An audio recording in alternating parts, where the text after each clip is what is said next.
Il mio personale grazie va a Gianluca Rizza, presidente dell'associazione Pitt-Hopkins e sua multiziana, a cui devo l'onore di essere qui oggi. Quando mi hanno parlato del loro progetto un paio di mesi fa, ero perplessa, lo ammetto. Questo progetto era molto ambizioso, i tempi erano molto stretti, volendo Gianluca e Tiziana presentare l'associazione nella stessa settimana in cui ricorre il Pitt-Hopkins Awareness Day, il 18 settembre, ricordando il cromosoma 18 di cui ci parlerà poi meglio la professoressa Giorlino. Ma il loro amore per Davide, la loro dedizione e il loro spirito di abnegazione ha consentito che fossimo qui oggi tutti insieme. Per le famiglie che non hanno trovato ancora una diagnosi, per i medici, i pediatri, i fisioterapisti, i maestri d'asilo e tutte quelle figure che girano intorno ai nostri figli per capire qual è l'importanza di una diagnosi, diciamo così, in tempi rapidi per quello che riguarda la sindrome di Pitt-Hopkins, una malattia sì rara, ma soprattutto sottodiagnosticata. Qui con noi oggi abbiamo un parterre di altissimo livello.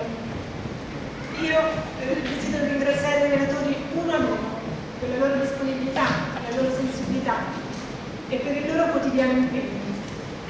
La professoressa Marcella Zollino, professoressa di genetica medica qui al Policlinico Gemelli, che è stata insieme a Gianluca e Tiziana la prima a credere nell'associazione e a cui tutti i bambini con la sindrome di Pitt-Hopkins devono moltissimo.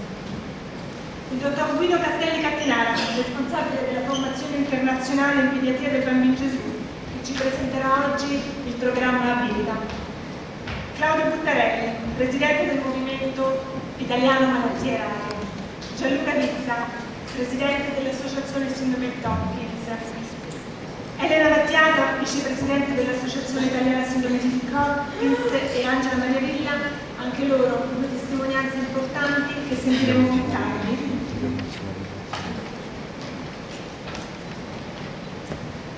Questa mattina, con estremo piacere, scusatemi, ci è arrivata un video della Pitt-Hopkins Foundation degli Stati Uniti, proprio perché hanno creato questo video in occasione del 18 settembre e sono qui a condividerlo con voi.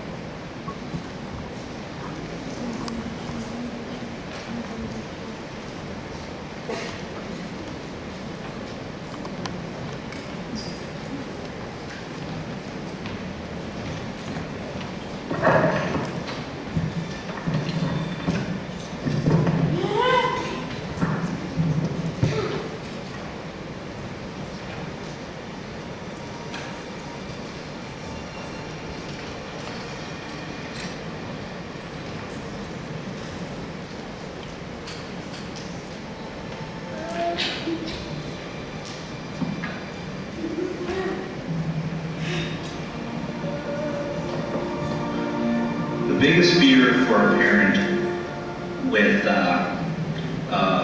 delayed child of any type would be the uncertainty or the not knowing exactly what is causing the delays.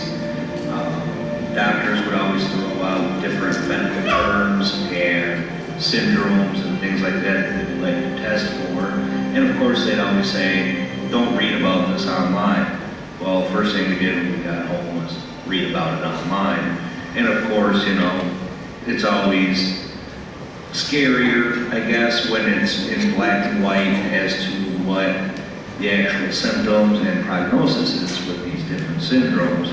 And of course, hoping, you know, I hope it's not this and I hope it's not that. But in the back of our minds, well, if it is, at least then we know.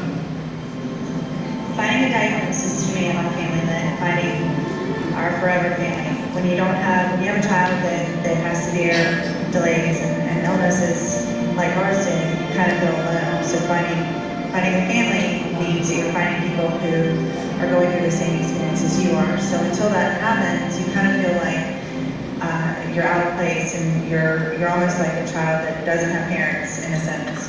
So finding the diagnosis allowed us to meet what I would call my forever family that has been able to provide an incredible amount of support for dealing with things that arise with having Pitt-Hopkins syndrome, as well as coping with the everyday struggles that having a kid with special needs faces.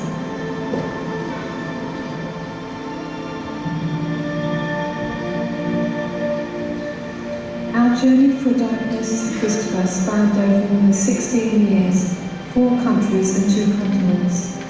We got the diagnosis when we least expected it, not even knowing he'd been tested, as he was part of a research project. We got that resolved in October 2007, almost 7 years ago. Finding a diagnosis helped end that uncertainty. Had it been something I'd done in the pregnancy? Was it a virus I had at 19 weeks? Was it something I ate or didn't eat? Was it medication to stop a threatened miscarriage? It meant that our other 2 boys are not carriers of some unknown, undiagnosed genetic condition. It meant we could start searching for other families and learn from each other together about Pitt-Hopkins syndrome. Lily is always happy. She's constantly clapping her hands. Everyone that meets her just falls in love with her. She's beautiful. She just lights up the room. Her smile at the end of the day, when I come home, if I've had a bad day, and I look at her face, it just makes everything that much better. And deep down, something was different. Finally, at the age of 1, we switched pediatricians, and ever since then, we've been visiting different specialists and doctors, making sure we were doing the very best. We went for 3 years without having a diagnosis, and you didn't have anybody for support, and you didn't have anybody to lean on, or even an idea of what your child's future might be like. I think now that there's a community of families out there who understand what it's like, it's also very important. Our children grow and they change, and if that community is around and it's functioning, then there's actually probably someone out there who's already faced the same challenges which kind of now occur. All new therapies and ideas arise, and kind of sharing of the experiences within the community can only be a benefit.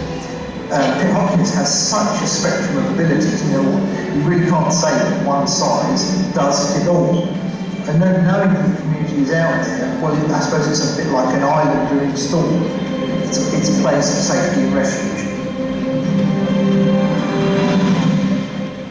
Having cancer has positively impacted our family. With a real medical diagnosis, we've found a community of like-affected families and an internet network where we can share stories and medical and educational strategies.